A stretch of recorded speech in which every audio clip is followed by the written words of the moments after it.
Hello, my friends. How are we doing today? We have a couple topics here. We have some basketball related, some not basketball related, some college football stuff. We got some social media stuff. We'll just kind of roll from there.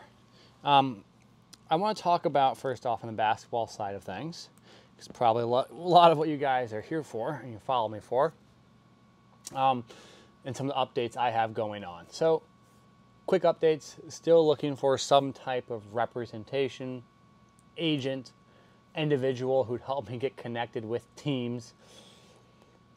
Hasn't been super easy. There's been a lot of help from a lot of people. I thought it would be easier. This is just to get connected with an agent. But we still have a plan of action going forward. I'm going to continue to collect some tape, some clips, and see what we can do there. And in that kind of genre of discussion, someone, and this is important because this is what I tell all my athletes, and I tell all my fellow trainer friends who want to build stuff on social media. Someone messaged me and they said, "Oh, you just post this stuff for TikTok views. You're not going to go pro. You realize you're not going to make a pro team, and so you're just going to keep posting stuff for the views." And I thought that was a weird, and this is a very common sentiment, by the way. Oh, someone's doing it for fake. I've gotten this a lot. And this isn't about the haters. So people message me, "Oh, ignore the haters." It's not about haters. This is about reality. And in real life, you'll encounter this exact same thing. And if you're trying to do something that others wish they could do, or others think is weird, or whatever it might be, this comes up time and time again. And it's the idea that planned can coexist at the same time. I always tell my athletes to never underestimate what opportunities they haven't seen that are in front of them. And what I mean by that is I have an athlete who plays overseas. He plays on an Austrian team. He's posted TikToks and videos of him as a pro hooper in Austria. They featured him in the newspaper. And that opens up a whole, smorgasbord of opportunities, whether it's advertising, whether it's getting connected with people in the community, businesses, whatever it might be. Opportunities lead to opportunities. I'm trying to still make a professional basketball roster. The timeline was never just 6 months. That'd be ridiculous. If I could go from not playing basketball to now a professional basketball player in 6 months, would be, a pretty amazing feat. But with that being said, I wasn't clueless enough, or I wasn't stupid, and I decided to document the whole thing. Why would I document the whole thing, Max? Are you doing it just for views? No. But what I'm doing might be interesting, so threefold. One, if I can document it and share it, maybe some team will see it and want to give me an opportunity. That's the most obvious reason.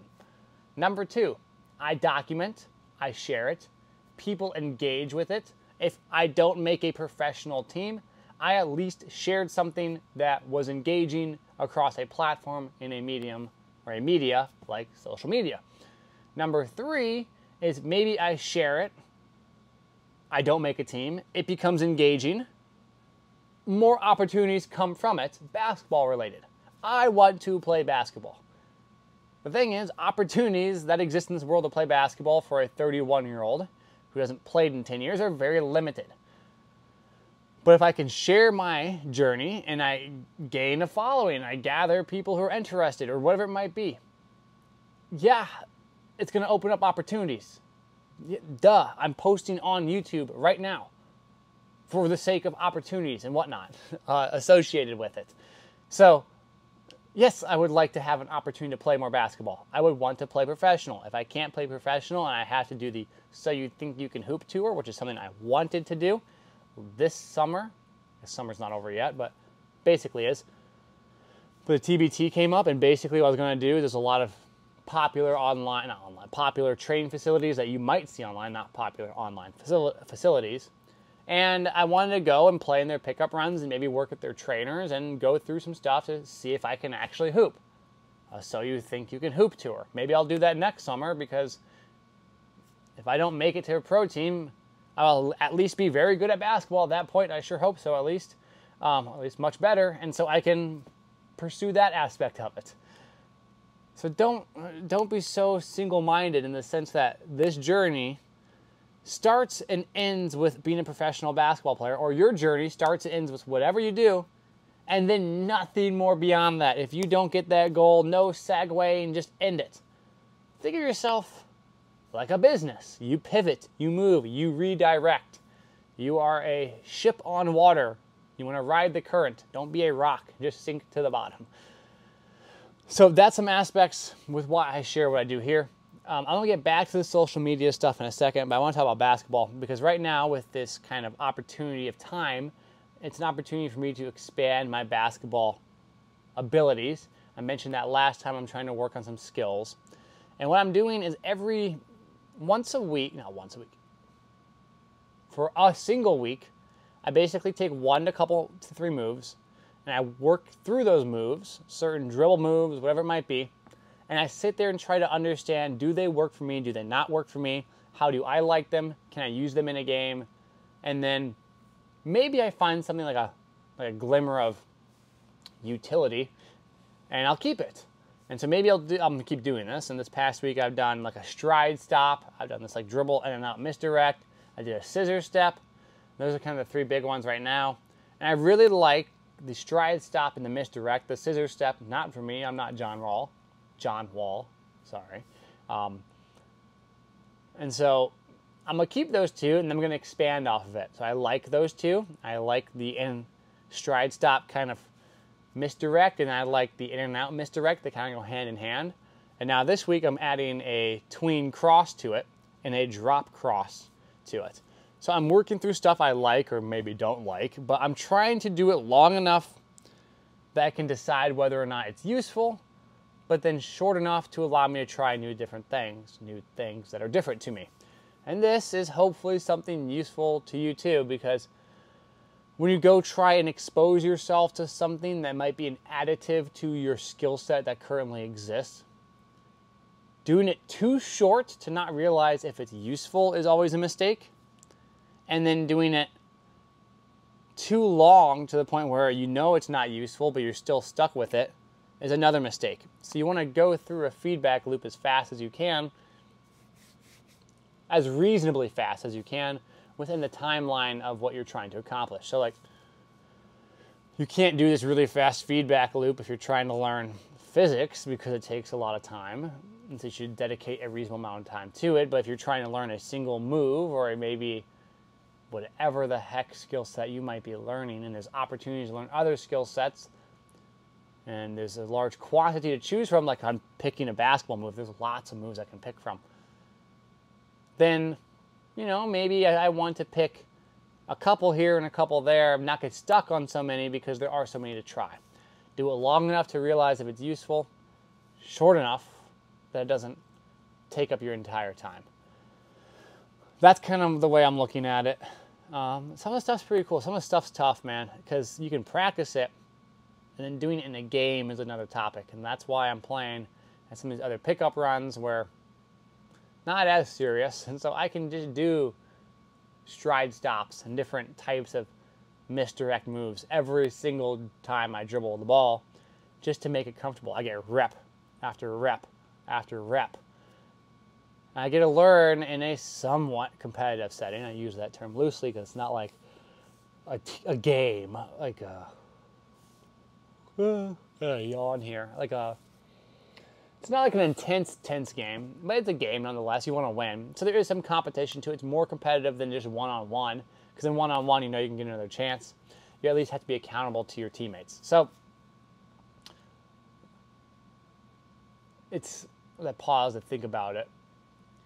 You want to find an ability to stress test those qualities. And the way I look at it is like, if it's a new quality, it's like this little seed with a sprout coming out of it. And too much water can drown it. Not enough can sink it. Too much shade, it's a bad thing. You kind of just want to nurture it. You want to do it in an environment that's very comfortable, but at the same time still has the stressors needed to see if it works. Sometimes when you learn a new skill, you just apply it in the most intense setting you're going to play at. Well, of course you don't display it very well, because all your other skills are very high level, and this new skill is very low, and you go and play against people who match your high level of skills, well, why would you use this skill that's so low? It's not very good. There's no utility for it. You're going to use it, it's not going to do very well, and then you're going to be like, oh, I don't want to use that anymore. So you get rid of it. That's how I think about it when I'm using these skills, or I'm developing these skills, and how I want to progress it, because I want to think about not just applying the skill in a controlled setting, like learning the actual rhythm, cadence, and mechanism of the move. I want to learn how that move fits within the game, like how can I pass out of that move, how can I see the defense out of the move. But I don't want to do it in a setting where the move is no way going to be good enough to get me open, regardless of how good I do the move, because I'm just not good enough at that move, if that makes sense. So that's kind of what's going on in the basketball world. I do want to take a little segue here and talk about some of the social media stuff, because I mentioned it at the beginning. And I think this is important for a lot of people, because I do operate on all 3 major social media platforms. YouTube, that you see here, Instagram, and TikTok. And they're all very different. YouTube is by far the highest number of consumers to user ratio. There's a lot more consumers of YouTube than there are users of YouTube. What I mean by that, to be a content creator on YouTube, there's not tons. There's not like, on Instagram, basically everyone on Instagram is a content creator. You go there, you're going to post something, you're going to share something. For the most part, there's some content exchange that's near one-to-one, creators to users. On YouTube, there's tons and tons of consumers, not many creators, relatively speaking, which forces the content to be a little higher quality in the quality that you provide. Now, some people can do like a camera and talk here and do very well. Hopefully I'm one of those, but we'll see. It's also community driven. You might seek out YouTube because that's where I share a larger bandwidth of information. It's also going to recommend my page to people who've watched my stuff, right? It's community driven. So if you've seen my stuff, you'll probably get recommended my stuff. And you can build a community more so on YouTube because you'll have a higher, higher engagement, maybe that's the right word, higher consumption per user. So one person might watch a 10-minute video, and to get 10 minutes of consumption on Instagram, you got to watch a lot of content. So one video on YouTube is equivalent to consuming like 20 videos on Instagram. Then we go to Instagram. Instagram's tricky because Instagram's algorithm's a little goofy in the sense that it wants to make sure it promotes people who put out good content. It doesn't want to over-promote content because it can only show one person, like if you're a consumer, so many people. And it's like the Kim Kardashian paradox, where if Kim Kardashian was the most popular Instagrammer and she made a post, and it just went purely based on popularity, well, her post would be shown to everybody, and then everybody would want to follow her more, and so it just reinforces the fact that she's dominating all of Instagram. So Instagram has to like scale things. They go, oh, well, at times we'll promote this more, this kind of content or that kind of content more. It seems like Reels has a larger organic reach amongst non-followers, while your post can reach your followers more so better. It's like your store more so better, is that the right word? Your post can reach your followers, but it won't reach as many new followers or, people who don't follow you, just engage with the content, so there's general consumers. So there's like this weird balancing act there. And then TikTok is more of like a universe, and that if you put content out, it'll take your content, and one of two things can happen. You can be a massive creator where you yourself are a planet, and then content orbits you, or you make orbiting content. So like something happens, let's say a baseball game, and something funny happens, that big baseball game becomes the planet, and people might make commentary around that event, and those are the things that orbit this planet. You constantly see this in regards to trends, right? You might have a trend that is the planet, and you have all this other content that orbits that planet. So like a meme or a funny voiceover or something like that, that will be the planet, and then you might make yourself a meme with that voiceover, and it'll orbit that planet. So it'll be like, you know, a fitness meme, and things orbit the fitness world or whatnot. Which makes content up and down and all around, because if you're making content constantly about maybe a trend and you miss the trend, you might not get as many views.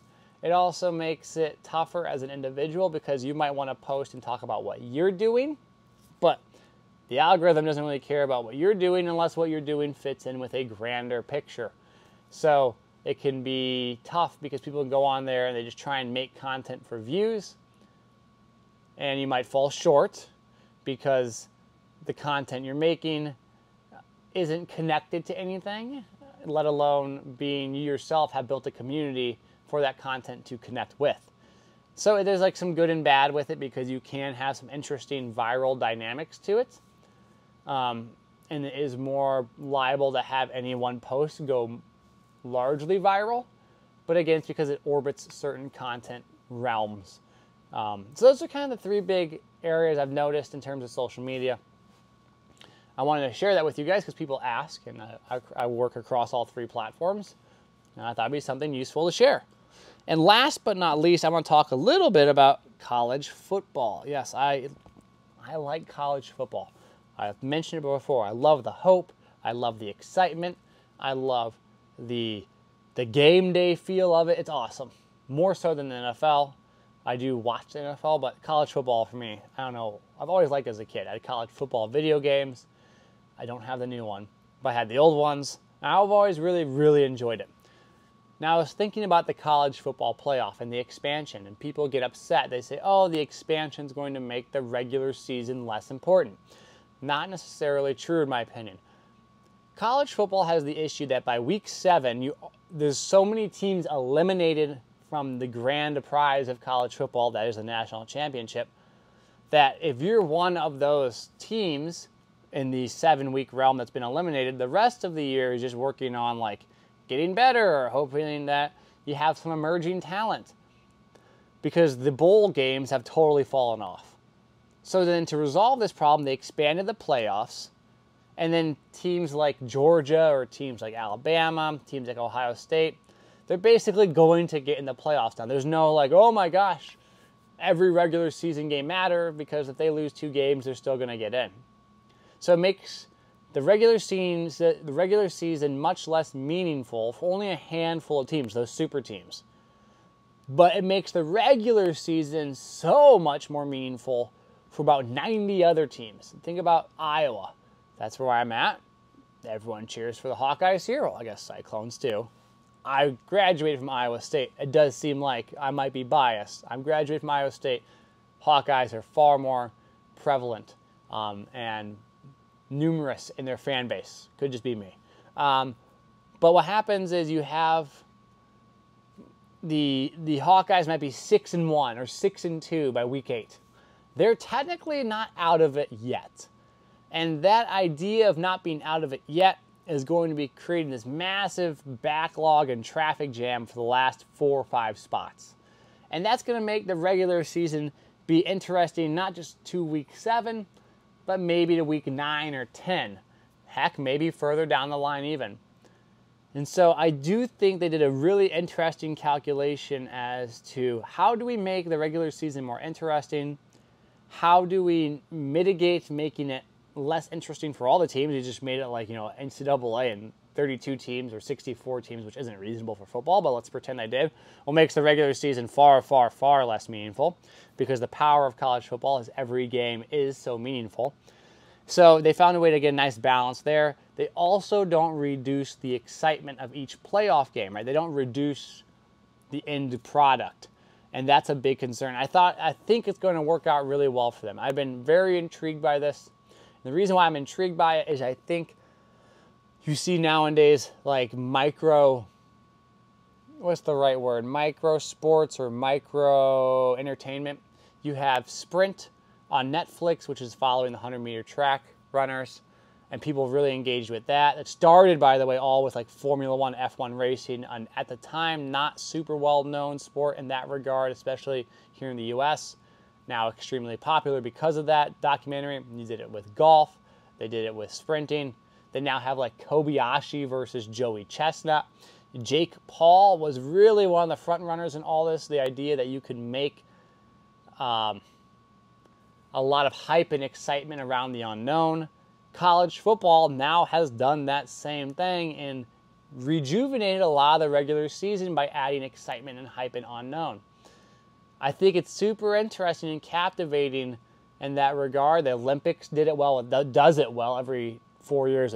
For basketball, in this case, people tune in, watch basketball. I don't know who these players are, what are their names. Oh my gosh, they're really good. Are they going to beat the U.S.? There's a lot of great storylines. I think there is room for a basketball league to do the same. I'm curious how they could pull it off. It doesn't need to be NBA affiliated. I think there are opportunities. You've seen like with the TBT, the basketball tournament, the $1 Million Prize. I think they could do something like that. They need better exposure and better content around the players and the storylines. But lately there's been a huge push towards this micro influencer realm, this micro sport realm, because of unknown is a natural factor when it's micro. There's also the fact that the storylines develop naturally. There's not any stagnation in storylines. Like you look at NFL, you have people on contracts. You look at the basketball season coming for the NBA, you know which teams are going to be bad. College football, there's always the transfer portal now, and it's like throw up the cards and see where they land. I find that super interesting, and I think that's something you're going to see in the next 2 to 3 to 5 years really take off. I'd be curious as to what basketball teams can do. I know baseball, the Savannah Bananas, have kind of done something like this. Even though they've gone more on the entertainment side, I think the baseball world could do something like this. I'd be curious to see if 3-on-3 basketball could do something like this. It'll be interesting. So those are my wandering thoughts here as I finish it up. Just want to share that with you all, and I'm going to try to do an end-of-week recap here and hopefully play some basketball. Let's see if I'll film it, like a YMCA run or something. But I'll play some basketball this week and keep you guys updated. And hopefully next time I see you all, I'll have some updates on the agency stuff as well. So I appreciate you guys as always. Hope you guys enjoy. And as always, take care.